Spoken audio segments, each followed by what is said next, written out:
নমস্কার বন্ধুরা, কৃষ্ণনগরের জগদ্ধাত্রী পুজো পরিক্রমার আজকের এখন এসে পৌঁছেছি কৃষ্ণনগরের রাজবাড়িতে। রাজবাড়ির যে জগদ্ধাত্রী পুজো সেটা আপনাদেরকে দেখাবো।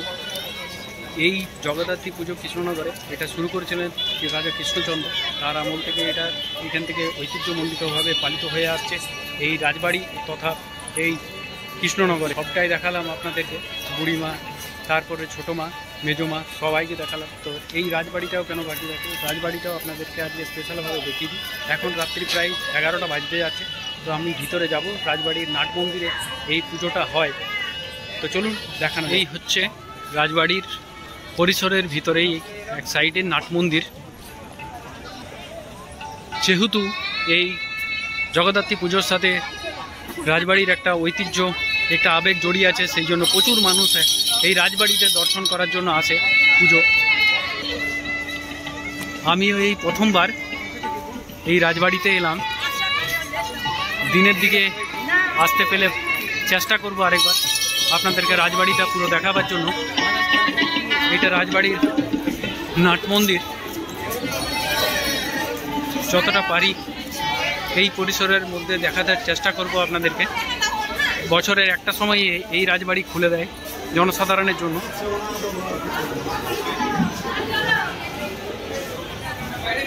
চলুন, এখানে কোনো স্কিপ করব না, পুরোটাই আপনাদেরকে দেখাবো।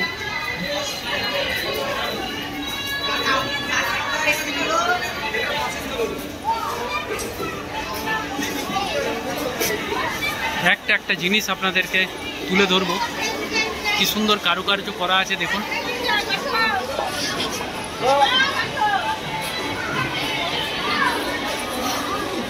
রাজবাড়িটা দেখাবো, তার সাথে পুজোটাও দেখাবো। আর এই সময় রাজবাড়ির যে জিনিসপত্র সেগুলো এখানে প্রদর্শনের জন্য রাখা থাকে, সেগুলো আপনাদেরকে দেখাবো। এই দেখুন,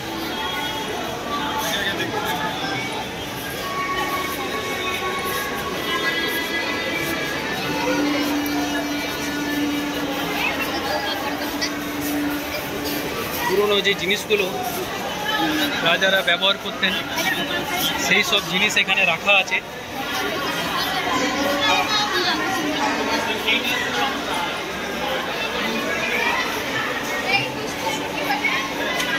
এই দেখুন, এইটা রাজবাড়ির নাট মন্দির। আর এখানে জগদ্ধাত্রী পুজো, জগদ্ধাত্রী মা পূজিত হচ্ছেন। পিলারগুলো দেখুন কত মোটা।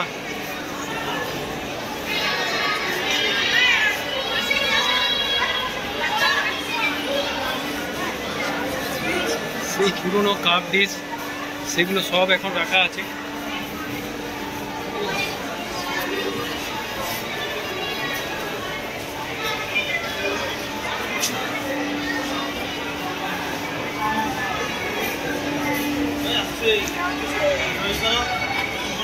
এখানে মহারাজ কৃষ্ণচন্দ্র কারাগার থেকে মুক্তি পেয়ে নৌকায় করে যখন রাজধানী কৃষ্ণনগরে ফিরছিলেন, তখন দুর্গা নবমীর পুজো প্রায় শেষ দেখে তার মন খারাপ হয় এবং ক্লান্ত অবস্থায় তিনি ঘুমিয়ে পড়েন। তখন উনি এক কুমারী রূপিণী দর্শন পান, যিনি লাল বস্ত্র পরেই তাতে শঙ্খচক্র ধনু বানধারিণী সেই দেবীকে উমাকে আদেশ দেন যে আগামী শুক্লা নবমীতে পূজা করতে, তাহলেই তিনি মাকে পূজা করবেন।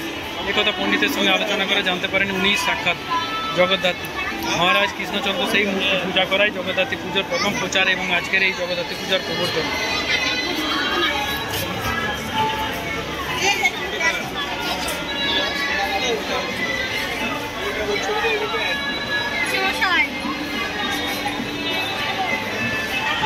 अरे वीडियो कॉल करो।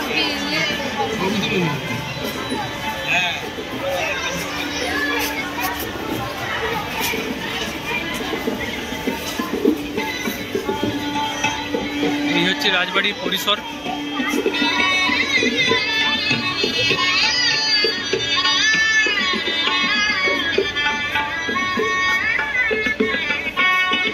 বছরের এই একটা দিন রাজবাড়ি খুলে দেওয়া হয় জনসাধারণের জন্য। এগুলো খুব সুন্দর সাজানো আছে, কি জিনিসটা বুঝতে পারছি না, ঘরের মতো।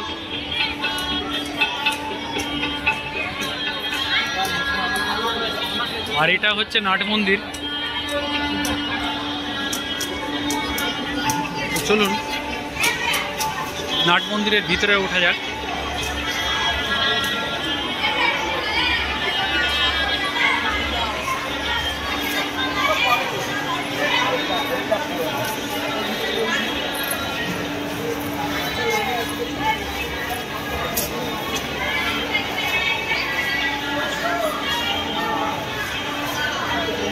आगे से पुरानो टाइप मैचिंग टेलीफोन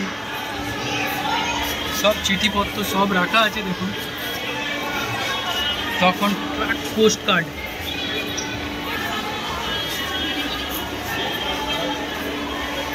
এই দেখুন নাট মন্দিরের ঝাড়বাতিগুলো দেখুন কত সুন্দর।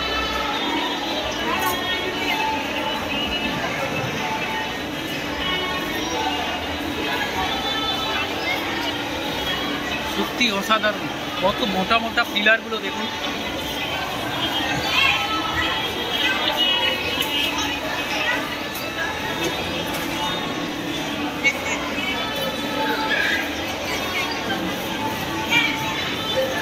সব ঐতিহ্যমণ্ডিত জিনিস সব রাখা আছে এখানে।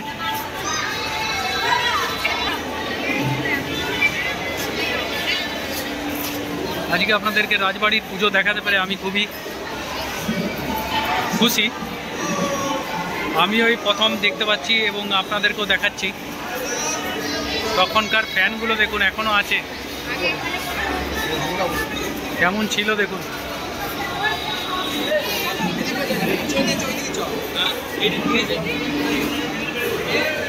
কি শব্দ বুঝতে পারছি না।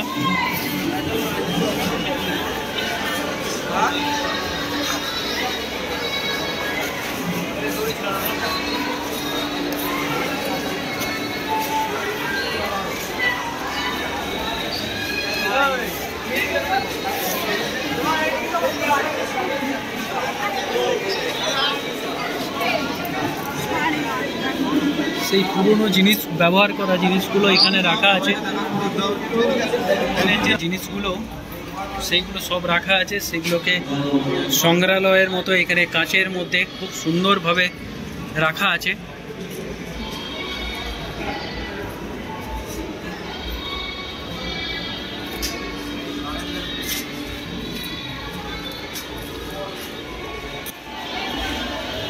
এই হচ্ছে মা জগদ্ধাত্রী রাজবাড়ি।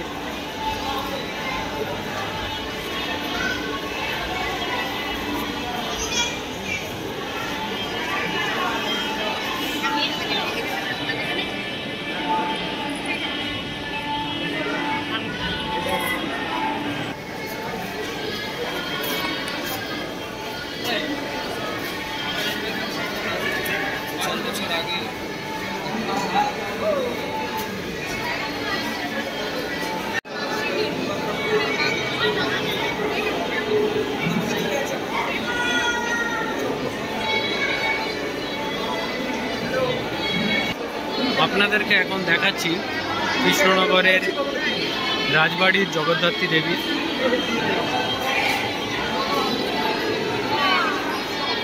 চলুন এবারে রাজবাড়ির কিছু আরও যে বাইরের দৃশ্যগুলো সেগুলো আপনাদেরকে দেখানো যাক।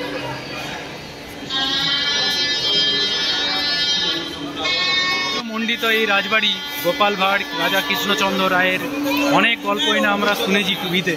আজকে সেই রাজবাড়িতে এসে মা জগদ্ধাত্রী দেবীর দর্শন করতে পারছি। সত্যি আমি সৌভাগ্য। আর এখানে সমস্ত পুরনো দিনের ক্যামেরাগুলো রাখা আছে দেখুন। গ্রামোফোন, সিডি, নানা রকমের জিনিসপত্র সেগুলো পুরনো দিনের সেই জিনিসগুলো রাখা আছে, শোকেস করা হয়েছে। এই আজকের দিনেই রাজবাড়িতে জনসাধারণের জন্য ঢুকতে পারে।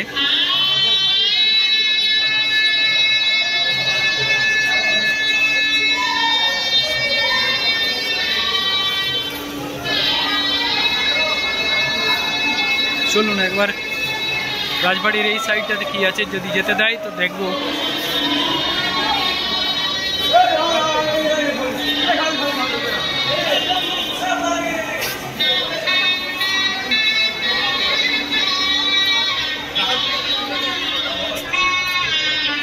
যে দুর্গের মতো আছে, পুরো চারি সাইডে জলের পরীক্ষা করা আছে। তার মধ্যে এই রাজবাড়িটা, শুধু রাজবাড়িটা নয়, তার সাথে অনেক এখানে বাড়ি আছে, অনেকটা জায়গা জুড়ে এই এলাকাটা। তো আর এইদিকে যেতে দেবে না, এখান থেকে আপনাদেরকে দেখাতে হবে।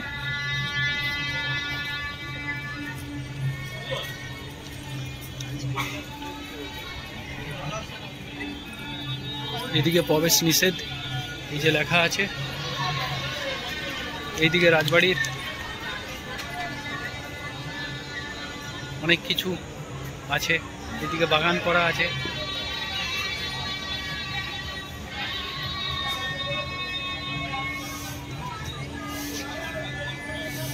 তো এই ছিল রাজবাড়ির জগদ্ধাত্রী পুজো। কৃষ্ণনগরের জগদ্ধাত্রী পুজো পরিক্রমার এখানেই শেষ করব। এই রাজবাড়ির থেকেই, রাজবাড়ি গিয়েই দুটো পার্টে আমার এই ভিডিওগুলো কৃষ্ণনগরের জগদ্ধাত্রী পুজো পরিক্রমা দেখিয়েছি।